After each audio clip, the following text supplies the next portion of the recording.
This week on The Right Side, Canada has strong economic growth, so why are there still deficits? Tolls on BC bridges are eliminated, shifting costs to taxpayers. A meme from Jason Kenney causes overblown coverage, and the feds are spending money in Lac-Saint-Jean ahead of a by-election. This is The Right Side, episode 32, recorded Saturday, September 2nd, 2017.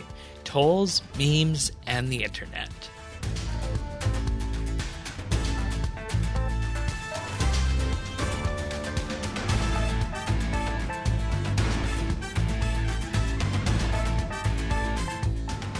Hello, everybody, and welcome to another episode of The Right Side. Patrick and myself are here, as we are each and every week, from me in Edmonton and Patrick in Victoria. Welcome back. It's good to be back. We're now into September somehow, so we're going to start seeing more and more political news coming out with them heading back to the House of Commons pretty soon, and the legislature here in Victoria going to be starting its new session with the new government pretty soon. So we're gonna, and one only knows what's going to happen in Alberta from week to week, right? So, we don't normally start our fall session until the middle of October. So I mean, but well, I guess we're just making sure that everyone still enjoys the sunny summer weather that I believe we're both having right now. So that's good. Yeah. But in all likelihood, there could be snow in 4 weeks from now here. But it has happened before. But this is not a right side report on the weather. This is indeed a podcast on the news of the week in Canada, Alberta, and BC, and sometimes beyond. What we're actually going to do here is we're going to go through the news and cut through bias and sensationalism and talk about some actually pretty good stories and some lighthearted ones, I think, this week, depending on your perspective. So, yeah, exactly. We don't always try and be serious. We do always want to point out what's not being covered in the media, and sometimes what's being overcovered in the media. And I think in some cases there's going to be a lot of that in our later segments, right? Yes, indeed. So we're going to start off with Canada at large here. Canada's economy blows away forecasts with 4.5% growth, its strongest start to year since 2002. This was in a report in the Financial Post, echoed across numerous post-media newspapers this week. The report goes on to say that this week the Canadian economy reported some great news. The economy grew at a rate of 4.5% this past quarter. Its previous estimate was in and around the 3% range. And when you think about this, middle of the year, we're progressing nicely after the Great Recession and the oil slump. And this is really great news for all of Canada. 4.5% growth is the best that you can ask for outside of a massive economic boom like we saw in the mid-2000s here in Alberta. So 4.5% averaged across the entire country is actually really great. So this is our good news story of the week, but there are some questions that aren't being asked that we'll get to in just a moment.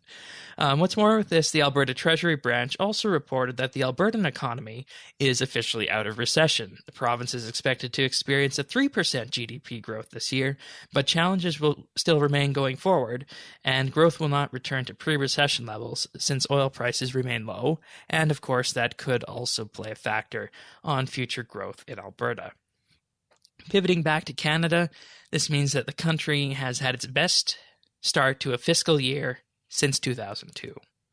And this is great news, and everyone should be happy about what's going on both in Canada and Alberta. But, we didn't really hear much about this story this week on the news. And, this is something I would think that the media would be happy to report on, and would all in all be a good news story, right? Mm-hmm. Yeah. So, especially when you think that a lot of governments would want to jump on this news as validation of what they're doing, of course. Exactly. So some questions that aren't being asked with this, if the economy is roaring at 4% plus growth, which I think we can call 4% plus roaring because, that is what the estimate of what the U.S. wanted to achieve was 4%, and we're already achieving that. And, we're not a developing economy where we can constantly grow at, 7 or 8% per year. So 4% is really great for an economy the size and scale of Canada. So the question that's not being asked specifically of the federal government here is why are we still forecasting billions in dollars in deficits at the current federal budget? And the second one, question that's not being asked is with a strong economy and interest rate hikes that are undoubtedly going to come in the future, what happens to the housing markets in Toronto, Vancouver, and other large cities where investment markets could potentially cool when interest rates go up? And not only investment markets cooling in terms of housing, but also people who have taken out mortgages at these low rates. What happens if the interest rates increase too much and ultimately causes trouble for those people who have houses there? So we won't know the answer to either of these questions for a little bit, but specifically we won't know the answer to the first question at the earliest until Parliament resumes, and possibly not until next year when the federal budget is tabled. What's also clear, and what should be being asked by the media, is the following. So with such positive growth, is it necessary to maintain such deep deficits at the federal level? Because as we know, the deficits we have federally are in essence structural, because the Bank of Canada has forecast that they won't disappear until 2055. So with that being said, are those deficits and overall stimulus spending in the form of infrastructure and general government overreach into the economy stimulus, is that necessary in today's economic climate, or should the government be dialing back the amount of spending that's actually happening here? And secondly, we need to be wary of debt for those living in the hot housing markets that were mentioned. Because if these people got in at a lower interest rate, that could inevitably and unfortunately price some of these people out of the markets in those cities. And as we know, Toronto and Vancouver are already very, very expensive. So it raises the question that perhaps the real estate markets in these cities could need to adapt rather quickly to a new economic reality in Canada where interest rates are on the uptick for the foreseeable future. Because we've got to remember that interest rates are still below 1%, at least the key lending rate from the Bank of Canada, and that influences all the other major interest rates in the provinces and territories that the banks can offer people. So lots of questions. And the housing markets... Yeah, the housing market's something we've been talking about a couple times before, and how it's relating to the foreign spending that is taking place in Vancouver, and how that's almost artificially keeping the housing rates up really high. So if the government puts in new laws that will restrict foreign spending on that will probably cool the market a little bit and make it more affordable for more local people to buy houses. But what will it do to all the people that have already bought houses? Exactly. And all these questions that arise from the change in economy and how it's going to impact our economic growth. Right. And I mean, this was largely reported on as a good news story. And, you know, it always strikes me as a little bit baffling that in the media we don't see the inevitable link between the Bank of Canada interest rate and the interest rates that the banks offer to people who are purchasing mortgages and loans, because those are invariably tied together. When one goes up, the other will go up. And going back to the deficit spending, same thing with the federal government. If they're continuing to accumulate debt, they're going to have debt servicing fees as well. And do you really need to be spending that much at a 4.5% growth economy, when that could be being saved for a potential rainy day in the future when we start seeing slower economic growth? So some interesting questions, and we'll have to see what the responses are to the first one from the Conservatives and the NDP opposition in Ottawa when Parliament resumes, and all in all, the housing markets in general. So good news ahead, but still some questions that need to be answered and looked at with an objective eye. Mm-hmm. All right. So BC, I understand there's something to do with bridges and going a little bit too far happening there. Yeah, so last week I noted that there were a few news stories out in BC, one of which was the decision of the new BC NDP government to eliminate the tolls on the Port Mann and the Golden Ears bridges on September 1st was just yesterday, actually. So for those who don't live in the Lower Mainland, the Port Mann Bridge spans the Fraser River between Surrey and Coquitlam on the Trans-Canada Highway route, and it's an important way for commuters to get between the eastern and western parts of Greater Vancouver. So someone who lives in, say, Langley or Abbotsford and works in, say, Burnaby or downtown Vancouver, they would have to cross this bridge just to get to work and then to get back home again. So the Golden Ears Bridge is slightly to the east of the Port Mann Bridge, and it connects northern Langley with Pitt Meadows and Maple Ridge. In total, there are actually 14 bridges in the Lower Mainland area that span the Fraser River, and there's a lot of when you consider it, the 65% of the population of BC lives in this Lower Mainland region, and getting over the Fraser River, which of course is one of the biggest rivers in North America. It's very important for this population to be able to do this. So the tolls from both of the toll bridges ranged between $3.15 for cars and pickup trucks and SUVs, and anywhere up to $9.45 for commercial vehicles. That would be one way, of course. So eliminating the tolls on the bridges was an election issue, with the NDP promising to get rid of them immediately, the BC Liberals wanting to reduce the tolls gradually while the bridges were being paid for, and the Green Party wanting to leave the tolls in place. So now you may remember that the Greens are, of course, keeping the BC NDP in power as the government right now. So I think a lot of people would probably be wondering, well, what do they think about this? Well, it turns out that the Greens have actually condemned the NDP's decision as a, quote, reckless measure that costs too much for little benefit. And the Liberals believe that eliminating the tolls right away is unaffordable, which is why they were wanting to do it gradually over time.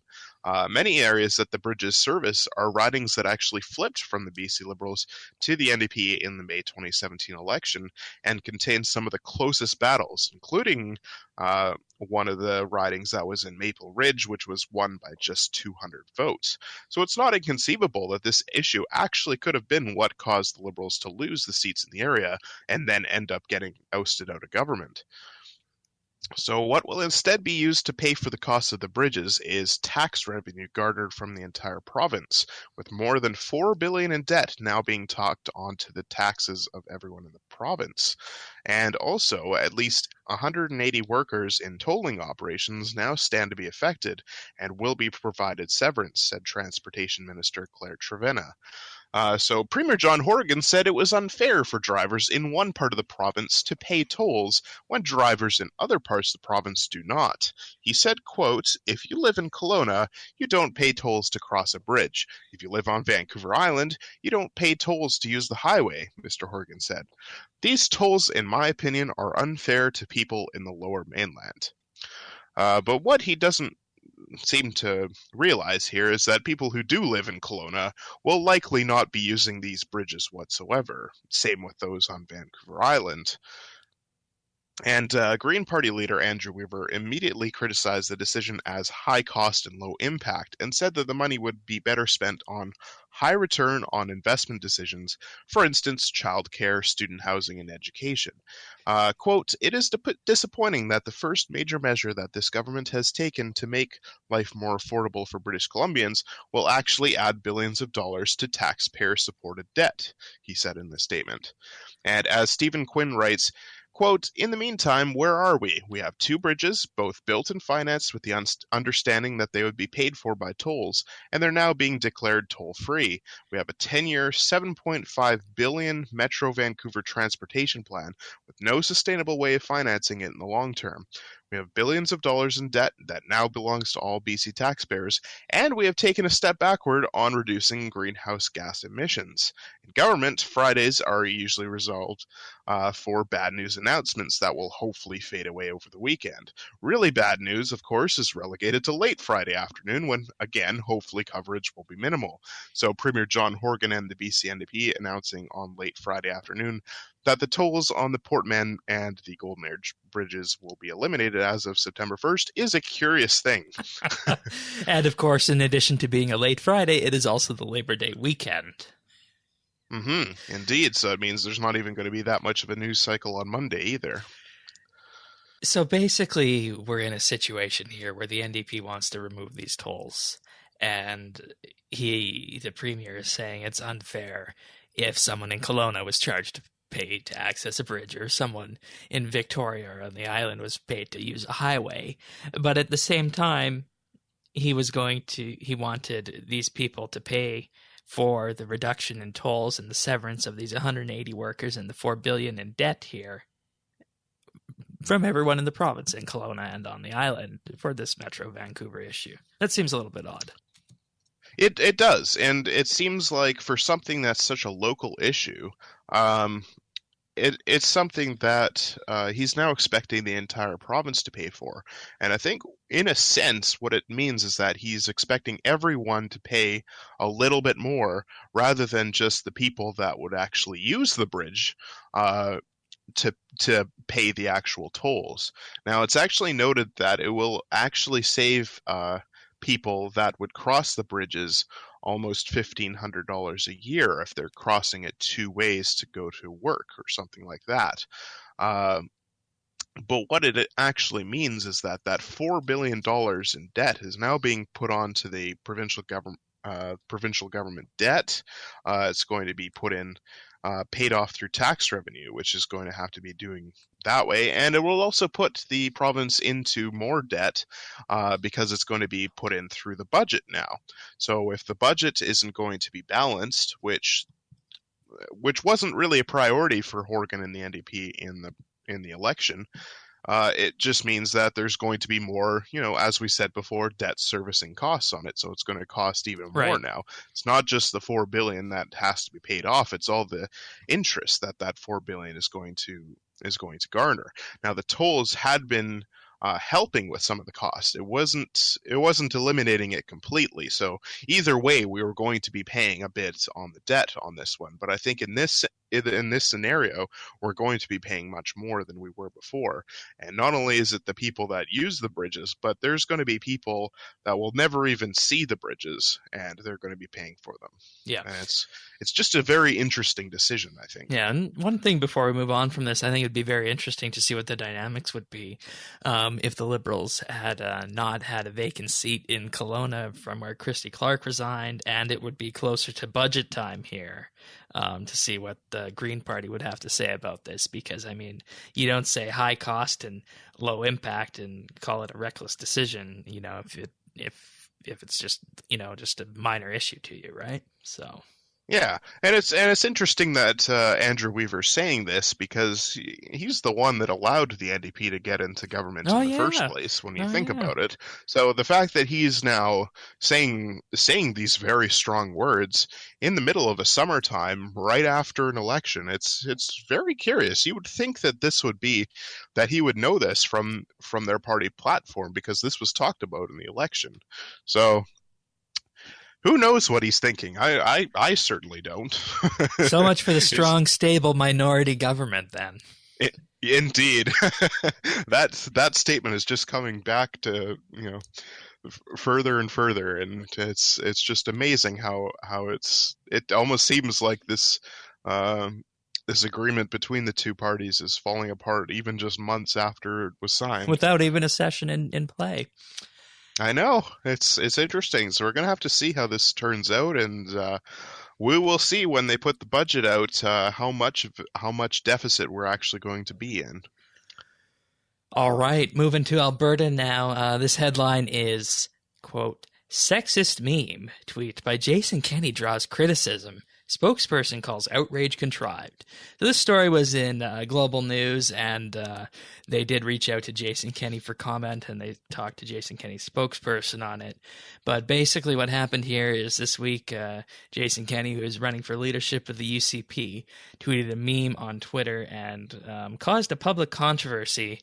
And this was picked up by the media and one, quote, "spectacularly unimpressed Calgary political scientist." So this meme was tweeted earlier this week, and it shows an image of a young couple walking through a city while the man turns his head to look at another woman passing by. The man's girlfriend is noticeably unimpressed. The meme that Jason Kenney tweeted, and probably, given the political climate here in Alberta, this wasn't even created by the Jason Kenney team, was one where the image was adapted to show the NDP looking on favorably at the carbon tax, while Alberta, the guy's girlfriend in the meme, looks at him in an unimpressed way, really unimpressed, to basically imply that the NDP is really enamored with their carbon tax, but Alberta is not so happy with the NDP about that. So, and before we go any further, I think I should just mention that this meme has actually been circulating around the internet quite a bit for the past couple of weeks. So for anyone who's been on it and been through social media, say Reddit or Twitter, Facebook, you'd probably seen this meme somewhere describing certain things. It actually took off back in June, but it picked up a lot of steam this month in July. So this has been almost everywhere over social media. So the fact that politicians are now starting to pick up on this, it's not actually that surprising. Yeah. Because it's been something that's been quite popular with a lot of young people, and politicians, of course, like to connect with those young people. Is this a meme that would be called dank by some of our friends?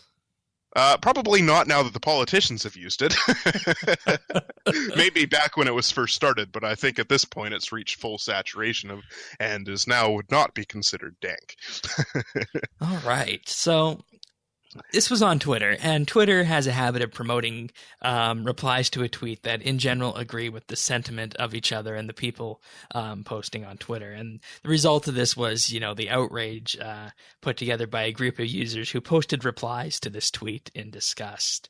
And, this is worth noting that the demographics of Twitter generally skew leftward, and hence why any of the replies to this meme that are actually in support of it are buried near the bottom of the thread on it. So that is why it looks as though the meme is actually being posted in disgust. It's because if a bunch of people are agreeing with each other on Twitter and there's a critical mass of people saying some sort of thing, whether it's right or wrong on Twitter, that is what gets surfaced by Twitter's algorithms.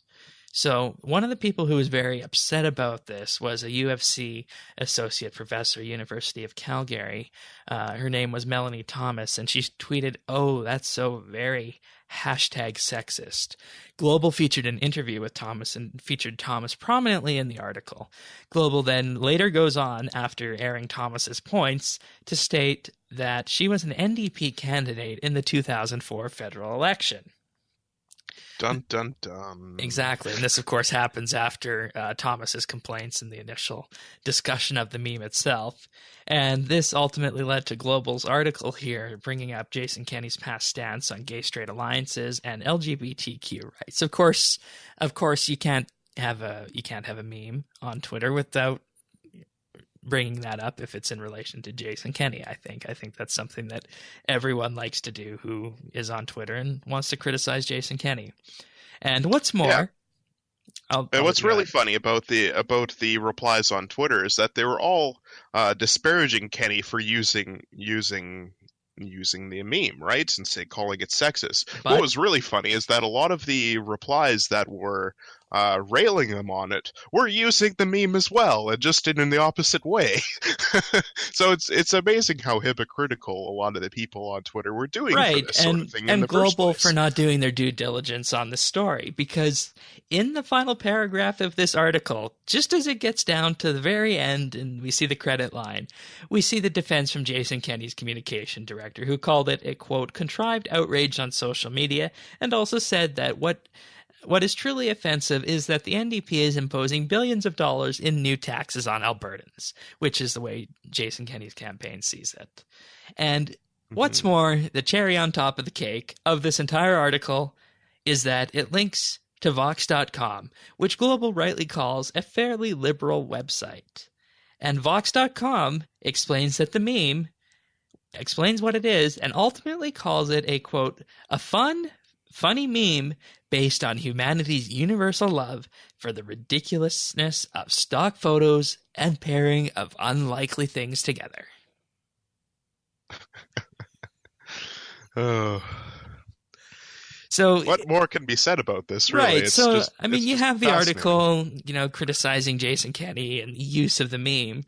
Then Global links to perhaps one of the most progressive news publications out there, Vox.com, and they say it's a fun, funny meme. It makes zero sense. Um, Yeah, why they would even cover it that much, and to it was a news quote story even last professor. night, believe it or not, where they said Jason Kenney could not be reached for comment. Well, they probably could reach him. I mean, it's not like Kenny's shy about the media or anything. I mean, he's out there almost every day with something new. He's interacting with normal Albertans. Hmm. So, anyways, I never thought we'd end up bringing a meme into this podcast or explaining what a dank meme is, but here we are. Here we are. Apparently it needs explaining to global news. That's for sure. Yes. All right. So if that wasn't good enough for our firing line, what do you got for the real firing line segment? Okay, so before we get into the meat of the story, it's important to have a bit of background. The federal riding of Lac-Saint-Jean in central Quebec is a riding that has been conservative ever since former Roberval Mayor Denis Labelle ran and successfully won in 2007. So Labelle was a popular mayor, and he was easily elected and re-elected every year he ran. He survived the NDP Orange Crush of Quebec in the 2011 election, and the Liberals' resurgence in 2015.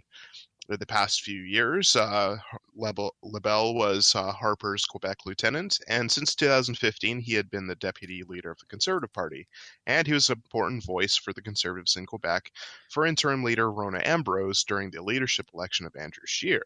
Now, Labelle retired from politics in late June, and he actually received a standing ovation from all parties in the House of Commons for his service. So before Labelle won in 2007, Lac-Saint-Jean had been a stalwart Bloc Québécois riding all the way back to when it was Lucien Bouchard's riding, who was actually the first leader of the Bloc Québécois. And he was a former PC cabinet minister under Brian Mulroney, and he was actually later Premier of Quebec from 1996 to 2001. So even through multiple redistributions, the allegiance of the voters of the region has been very predictable. And the last time a Liberal has been elected in the area was 37 years ago in the 1980 election, which you might remember was under Pierre Elliott Trudeau. So enter Justin Trudeau's son, and he's got a purported 45% support among all parties in Quebec. He believes that the Liberals have a strong chance to win in the riding, despite Labelle's longevity, and strong challenges from both the NDP and the Bloc Québécois. So with that, the Liberals are pulling out all the stops to gain the riding, which will be the first major test of the new Conservative leader Andrew Scheer. So the Globe and Mail notes that the Liberals are, quote, enacting a number of campaign-style activities ahead of the official by-election call. Trudeau spent 2 days boosting support for his party in the riding back in late July. He attended a large street festival and meeting local politicians and union officials. The Liberal Party's Quebec caucus is also holding its summer meeting this week in the city of Alma, which is in the riding. And it's to showcase its 40-member contingent from the province in the House of Commons. And on top of that, the news came out this week that the federal government is set to announce more than $10 million in funding for improved high-speed internet service and cellular coverage in the Lac-Saint-Jean region, just before Trudeau calls the by-election in the vacated riding. The high-speed internet and cellular coverage announcement was made on Thursday in the riding by Innovation Minister Navdeep Bains and International Trade Minister Francois-Philippe Champagne. The funding will come from a $500 million program, which the federal government calls Connect to Innovate, which aims to help 300 rural and remote communities, quote, to take advantage of the opportunities afforded by the digital age. They can listen to the right side. Exactly. The Lac-Saint-Jean announcement will actually be the first under the new federal program. So while the infrastructure issues are very real in Lac-Saint-Jean, with poor cell reception and internet services in the area, it is kind of curious how the Liberals waited until just after Labelle resigned the seat for the announcement to be made. it kind of gives the impression that the government is using tax dollars to try and buy off the riding in the by-election. And what's more is that outside of the one article on the issue in the Globe and Mail, that's was actually hidden behind a paywall for subscribers only.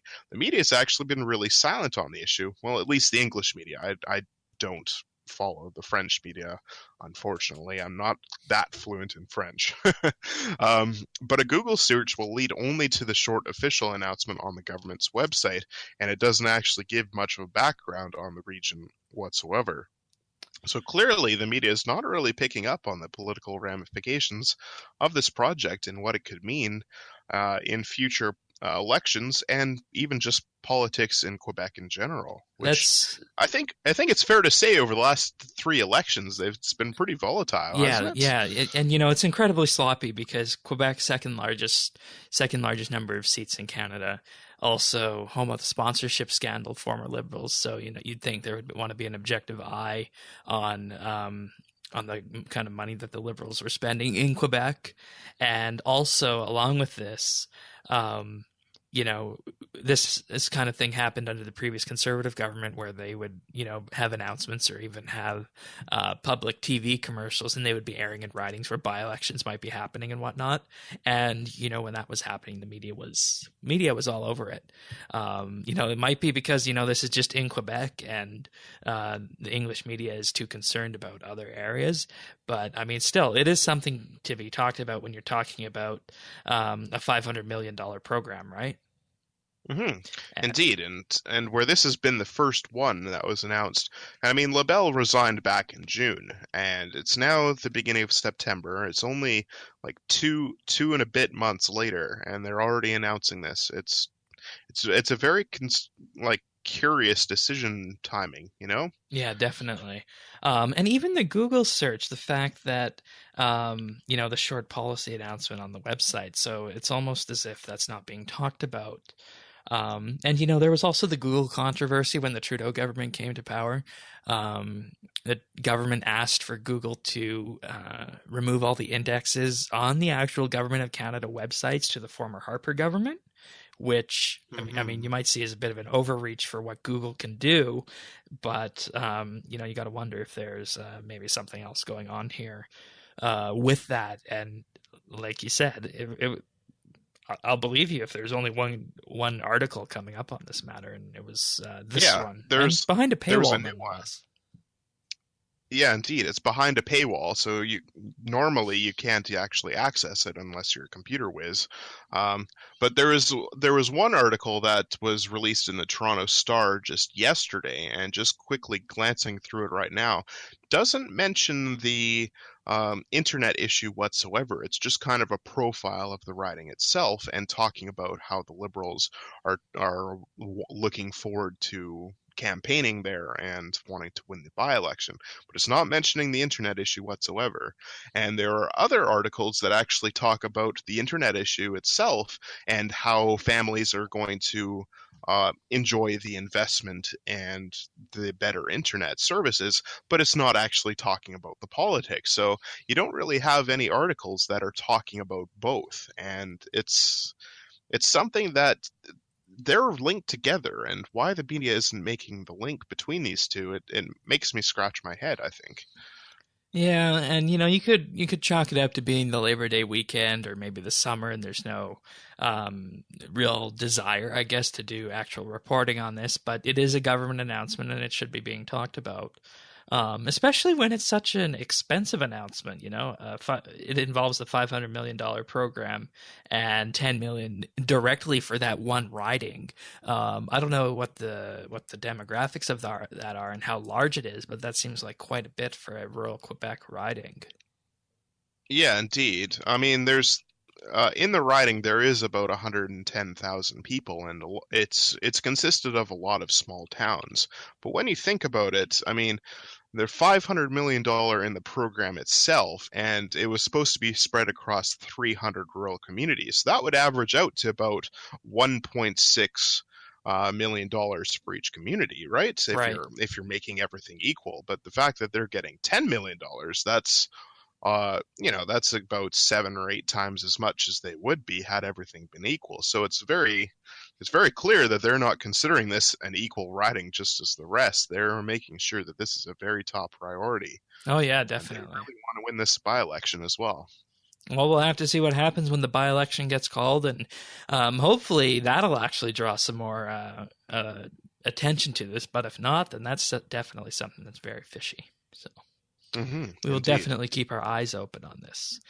So as we're near the end of the show, that means it's time for Word of the Week, and we have a really fitting Word of the Week this week. And the Word of the Week is meme, just because we used a meme here on the right side, and that the word meme might not be known to everyone who is listening.